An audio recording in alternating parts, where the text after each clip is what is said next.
Bonjour, je suis Nadia, future accompagnatrice parentale, et je vous accueille dans mon monde de parentalité sans jugement et plein de bienveillance. Grâce à mes différentes formations, je vous donne également des clés de compréhension et des outils pour vous connecter à vos tout-petits. Bienvenue dans ce podcast pour et par les parents. Bienvenue dans Grands défis et tout-petits.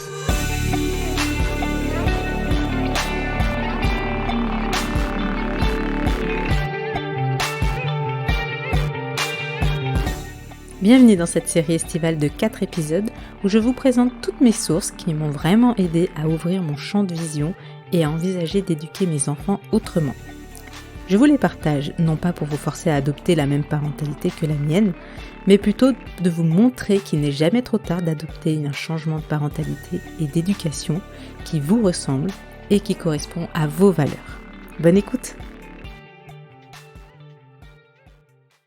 Après avoir identifié ou réidentifié ses valeurs familiales dans l'inspiration numéro 1, après avoir déculpabilisé vis-à-vis de nos faux pas ou de nos loupés dans l'inspiration numéro 2, après avoir inversé les automatismes gênants de nos enfants dans l'inspiration numéro 3, eh bien je vous propose aujourd'hui dans cet épisode de dépasser les limites de vos enfants grâce aux accords Toltec appliqués aux enfants.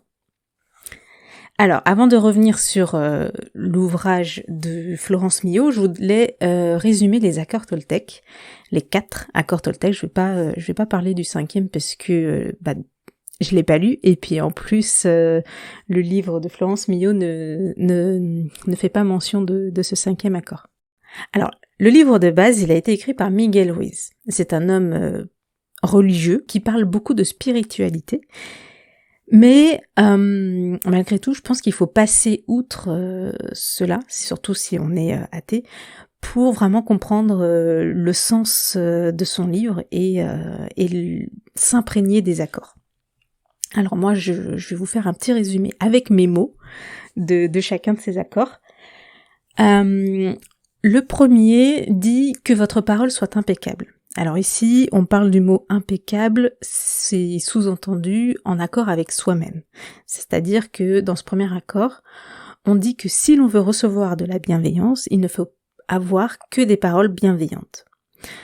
D'ailleurs, l'auteur part du principe que si on est médisant, on recevra alors de la médisance en retour. On ne sera pas en accord avec nous-mêmes, car personne ne souhaite recevoir de la méchanceté. Donc il y aura un désalignement par rapport à cela. Il y a beaucoup d'allusions à la magie noire et à la magie blanche, mais comme je l'ai dit au début, je pense qu'il faut dépasser ces comparaisons qui sont propres à l'auteur, parce que je trouve que son message originel, il est très fort et très puissant quand on se l'applique à soi-même. Dans le deuxième accord, donc qu'est-ce qu'il dit ? Qu'on vous dise des choses positives ou négatives, il ne faut pas les prendre personnellement. Cet accord, il part du principe que seul ce que vous pensez de vous-même doit avoir de l'importance à vos yeux. Il faut donc avoir de base une bonne estime de soi-même.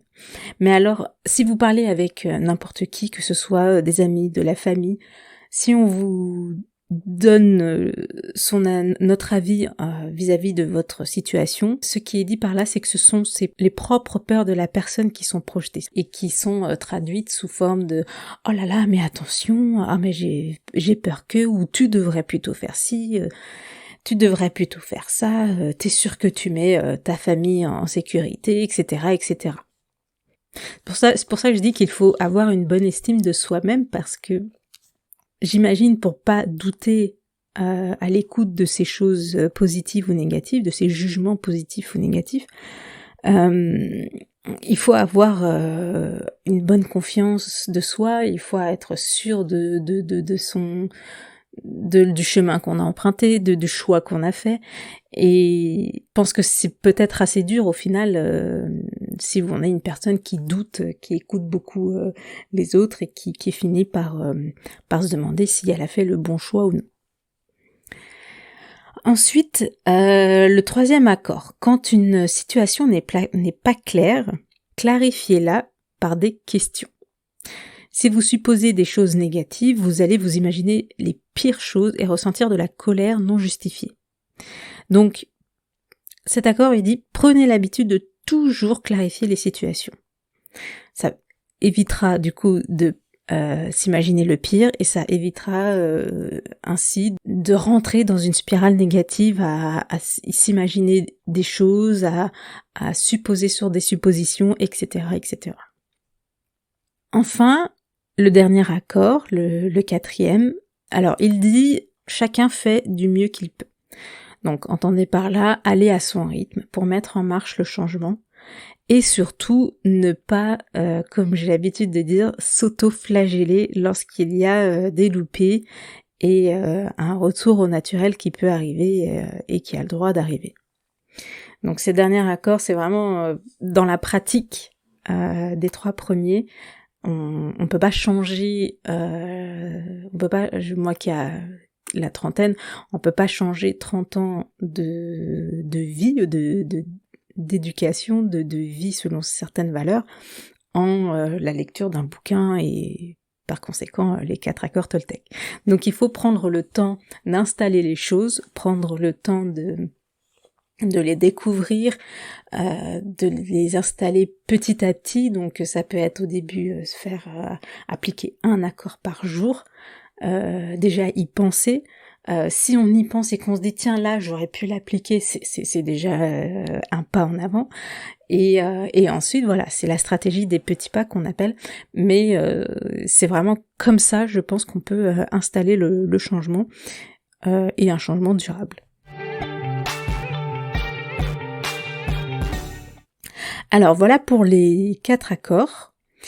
Et je voulais vous parler moi plus en détail du livre de Florence Millot, qui l'a appliqué aux enfants, et son livre s'appelle Les principes Toltec appliqués aux enfants.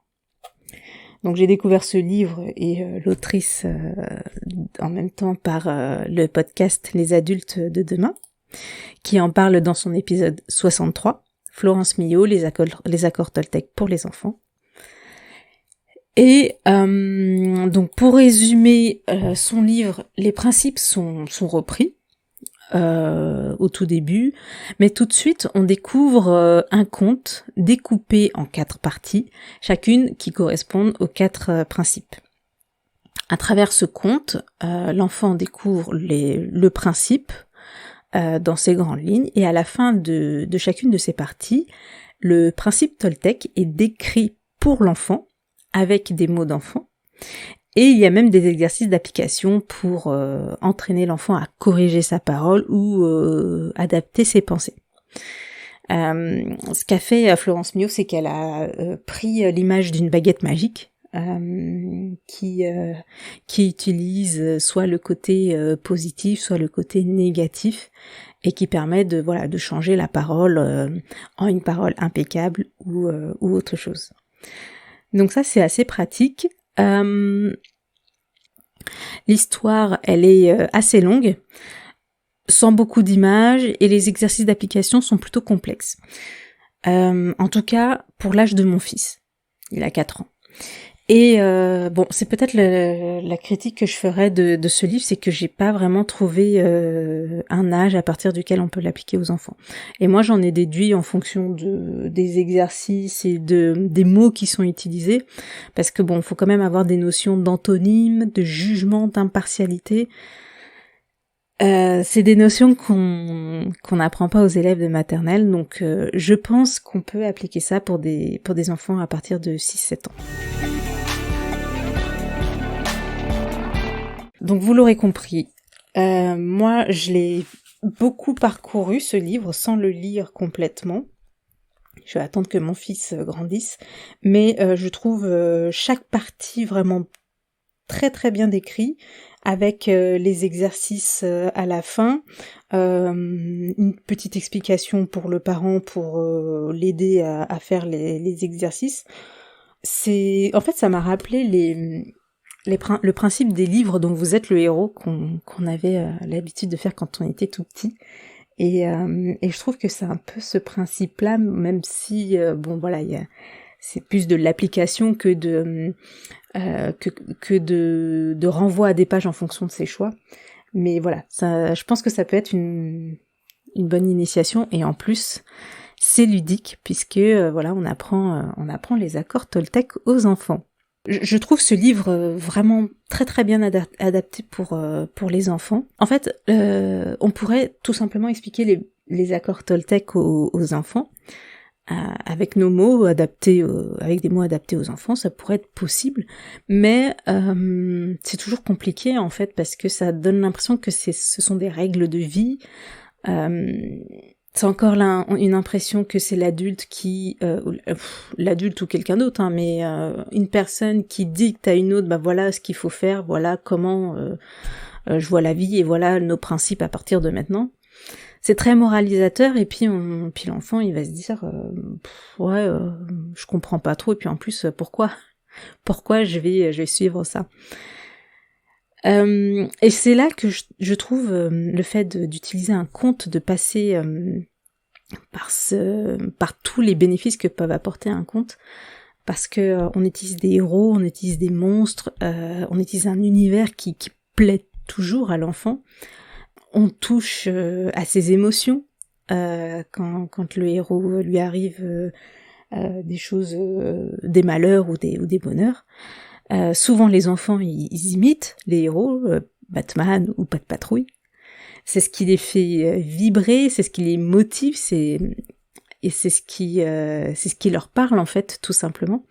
Alors l'idée d'amener les principes par le conte, c'est là que c'est vraiment adapté parce que déjà ils vont s'identifier au héros, ils vont le vivre avec le héros, puisque là le héros il manipule en fait les principes, il les expérimente, donc votre enfant au final il va expérimenter avec le héros chacun des principes, les manipuler et à travers cette fameuse baguette magique. Je trouve ce livre aussi très simple, sans qu'il y ait d'injonction à être positif. On n'oblige pas l'enfant à être dans le bien, à être dans le mieux. Tout est une question d'équilibre. Et l'importance ici, c'est de faire comprendre à l'enfant qu'il faut juste faire de son mieux. Ce n'est pas chercher la perfection, mais seulement se préparer à mettre en place, c'est une image qu'elle utilise, un bouclier nécessaire à sa propre protection par rapport à, par exemple, des paroles qui peuvent faire mal dans la cour de récré. Et ainsi, on fait grandir la confiance en soi, l'estime de soi et l'amour de soi de son enfant. Donc voilà, j'ai vraiment trouvé cet épisode des adultes de demain et ce livre très intéressant, malgré que je ne l'ai pas appliqué encore avec mon enfant, puisqu'il est avec mon fils en tout cas, puisqu'il est encore trop petit. Mais je vous invite à le faire avec les vôtres et vous me direz si ça a été plutôt une réussite ou non. Et je voulais finir cet épisode pour expliquer le titre, pourquoi j'ai mis dépasser ses limites. Après avoir revu ses bases, donc ses valeurs familiales, après avoir soi-même en tant que parent, en tant qu'adulte déculpabilisé, après avoir tenté d'inverser les automatismes gênants de ses enfants, je trouvais qu'il était intéressant de finir cette mini-série estivale par un outil qui peut aider votre enfant à dépasser ses limites. Aller plus loin que la simple application de ses valeurs, que le simple suivi des règles de vie. J'entends par là se responsabiliser en profondeur et développer la spontanéité de ses enfants.